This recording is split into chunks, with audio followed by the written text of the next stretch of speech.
dengan NIM 19231056. Saya Tatia Fersya Fitri, NIM 19231064.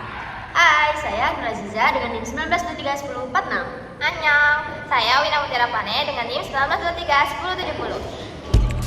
Ada apa sih guys? Ada apa nih guys? Tonton, simak video kami ya. Baik, di sini kami akan mempresentasikan terkait hasil progres 1 dari penyusunan laporan terkait identifikasi produk lokal dan impor. Adapun untuk jobdesk dari tiap anggotanya yakni sebagai berikut. Saya Risma, jobdesk saya yaitu menuliskan di laporan tentang produk impor yaitu juice, biskuit juice. Saya juga bertugas untuk mendesain majalah laporan dan PPT sekaligus mengidentifikasi dan mengklasifikasikan produk impor yang bernama coklat kapal. Halo, saya Lina. Jobdesk saya adalah identifikasi dan mengklasifikasikan produk impor bernama juice strawberry. Jobdesk saya produk lokal yaitu Sekaro, terus juga berkontribusi dalam pembuatan laporan dan PPT. Saya Aziza, saya bertugas untuk mengidentifikasi dan mengklasifikasikan produk lokal bernama UV Polisi. Saya juga turut berkontribusi pada penyusunan laporan. Kita bahas ke produk impor yang pertama, yaitu ada Julius Rich Oat. Apa sih Julius Rich Oat itu? Julius itu adalah biskuit merek dari Malaysia yang biasanya itu banyak varian rasanya. Variannya itu biasanya sandwich, biskuit sandwich, biskuit kacang, dan biskuit oat. Kalau yang dari sini itu ada biskuit oat. Terus ada ingredientsnya. Ingredientsnya itu yang pertama ada tepung terigu 54%. Terus ada gula, minyak nabati yang mengandung antioksidan BHA. Terus ada oat 11%. Terus mengandung pengembang yaitu amonium hidrogen karbonat dan natrium hidrogen karbonat. Terus ada sirup glukosa yang mengandung pengawet fluid, garam, emulsi yaitu lecitin kedelai, stabil, dinatrium disfosfat, pewarna alami karamel amonia sulfit. Terus ada perisa sintetik yang mengandung susu dan juga dia mengandung alergen. Alergen itu yaitu di tepung terigu dan tepung oat atau di oatnya. Oke. Next ke klasifikasinya. Klasifikasi ingredients yang pertama itu ada antioksidan yaitu BHA, garam dengan nabati. Terus yang kedua ada pengembang amonium hidrogen karbonat dan natrium hidrogen karbonat. Yang ketiga ada pengawet sulfit dalam sirup glukosa. Yang keempat itu pengemulsi berupa lecitin kedelai. Yang kelima ada stabil dinatrium disfosfat. Terus yang keenam ada pewarna karamel amonia sulfit. Terus yang ketujuh ada perisa sintetis yang mengandung susu.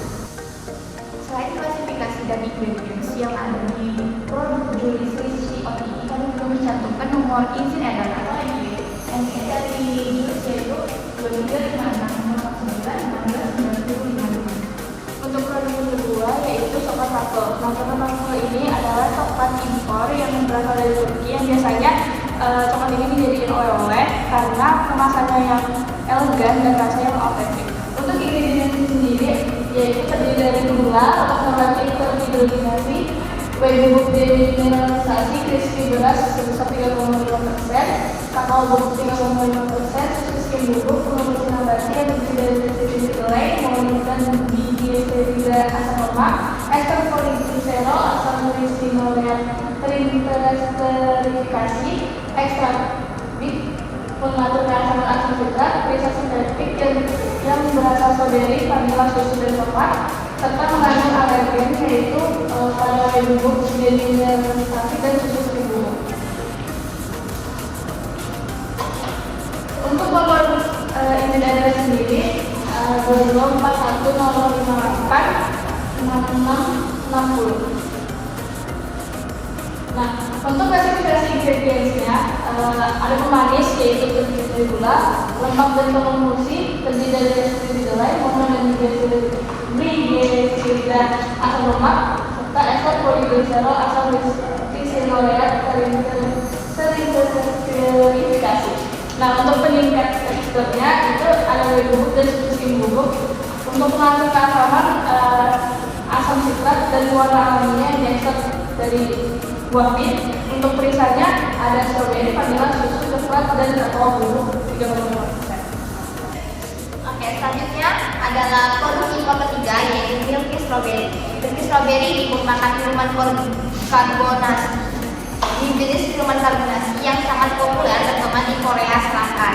Nah, minuman ini itu memiliki rasa lembut dari susu dan asam manis dari stroberi. Nah, dan minuman ini itu memiliki unikan yaitu karena mengkombinasikan rasa antara susu yang lembut kemudian ditambah dengan buah stroberi yang segar dan juga karbonasinya.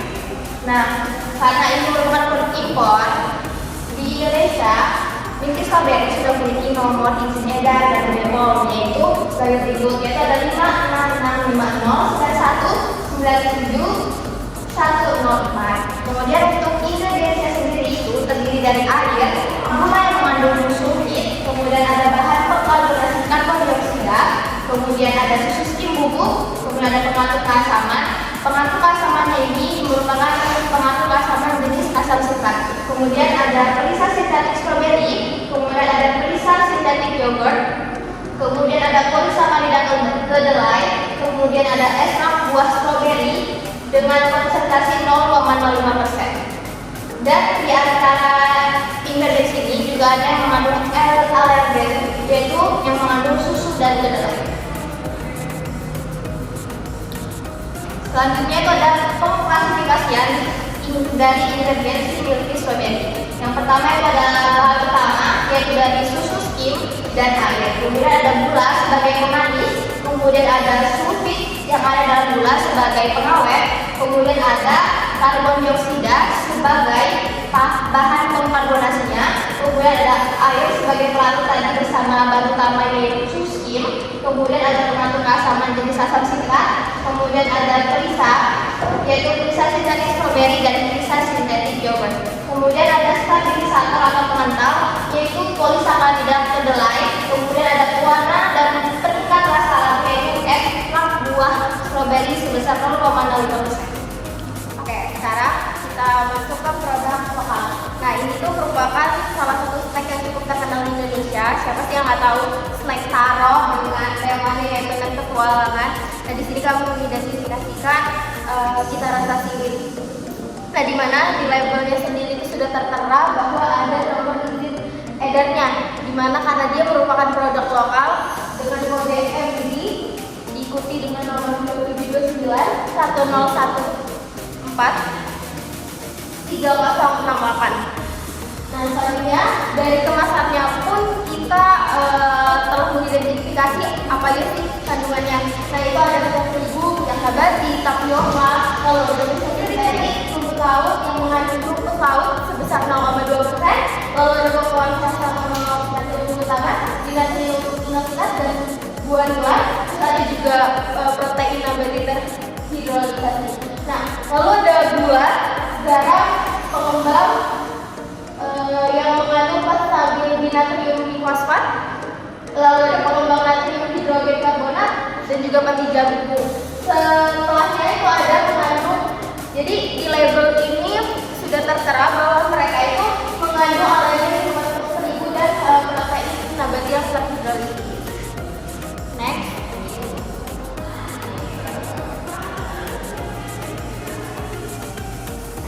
Nah, dari ingredients tersebut kita itu bisa mengklasifikasikannya. Jadi di mana ada bahan utama dan pengental yaitu tepung terigu dan tapioka, lalu ada lemak dan pelunak tekstur yaitu minyak nabati, lalu ada perisa dan peningkat rasa itu ada perisa sintetik rumput laut yang mengandung rumput laut 0,2%, lalu ada pembuat rasa yaitu mononatrium glutamat, dinatrium inoxidat dan guanila, lalu ada sumber protein nabati yaitu protein nabati terhidrolisis, lalu ada pemanisnya yaitu gula, lalu ada garam dan pengatur rasa itu garam, lalu pengembang dari bahan stabil yaitu dinatrium bifosfat sebagai bahan stabil, lalu ada natrium hidrogen karbonat sebagai pengembang dan pati jagung. Nah, baik, selanjutnya adalah produk UV Bolicious Strawberry. UV Bolicious Strawberry ini sendiri merupakan suatu permen yang berbentuk bulat dengan dilapisi dengan lapisan gelatinnya halal atau kolagen sapi. Nah, lapisan gelatin ini bisa langsung dikonsumsi tanpa harus dikupas terlebih dahulu. Nah, produk ini itu dia mengandung 20% jus buah alami sehingga memberikan rasa asam dan juga manis. Adapun ingredients dari produk ini yakni sirup glukosa, gula, air, sari buah stroberi 10%, sari buah apel 10%, kolagen sapi, pengental seperti kulit gelan, minyak kacang, lokus, santan, natrium karboksimetil selulosa, dan mengatur keasaman seperti asam sitrat, asam malat, asam laktat, dan natrium sitrat. Kemudian ada penstabil. Penstabilnya itu berupa pektin, gliserol dari nabati, dan juga gelatin sapi. Kemudian ada dextrosa, tepung konjak, vanisa sintetik stroberi, pelapis seperti mangga dan juga lilin karnauba. Lalu selanjutnya ada minyak nabati, pengawet seperti kalium sorbat, pewarna sintetik seperti merah alura, dan merah alura CI nomor 16035. Nah, produk ini juga diproduksi dengan menggunakan peralatan yang memproses susu, gandum, kedelai, dan ikan. Tak lupa dengan nomor izin edarnya yakni 2428-2400-276. Dari ingredients ini maka bisa disimpulkan pengklasifikasian dari ingredients ini menjadi sesuai dengan jenis BTP-nya. Yakni yang pertama ada pemanis. Pemanisnya itu berupa sirup glukosa, gula, dan juga dextrosa. Kemudian ada pelaut dan juga basis produknya ini berupa air. Selanjutnya ada sumber bahan alami yaitu sari buah stroberi sebesar 10% dan juga sari buah apel sebesar 10%. Selanjutnya ada pengental yang berupa gela, minyak kacang, santan, natrium karboksimetil selulosa, tepung konjak, dan gelatin sapi. Kemudian ada pengatur keasaman berupa asam sitrat, asam malat, asam laktat, dan natrium sitrat. Selanjutnya ada penstabil yang berupa pektin dan juga gliserol dari nabati. Kemudian ada vanisa yang vanisa sintetik stroberi. Kemudian ada pelapis yang berupa kolagen sapi dan juga lilin karnauba yang berasal dari daun palem. Kemudian ada minyak dan peluang tekstur minyak nabati. Selanjutnya ada pengawet berupa kalium sorbat, dan terakhir ada pewarna sintetis yakni merah alura CI nomor 16035. Baik, dari penjabaran proses progres 1 itu ada ingredients, kemudian beberapa produk impor dan produk lokal, dan juga nomor izin edarnya. Selanjutnya kita masuk ke the next progress. Itu ada yang pertama menyelesaikan dan memperbaiki bentuk laporan. Terus yang kedua mengidentifikasi lagi terkait kesalahan label pada kemasan produk. Yang ketiga ada menyelesaikan laporan mengalah. Kemudian yang keempat itu ada menentukan ada atau tidaknya ingredients yang dilarang oleh regulasi Bepom. Kemudian ada selanjutnya itu ada penambahan bukti NIE dengan lebih jelas seperti SS pada link Bepom sendiri. Kemudian terus ada lagi menambahkan penjelasan lebih lanjut terkait kejelasan label yang dicantumkan dalam kemasan. sekian pemaparan progres pertama dari kami.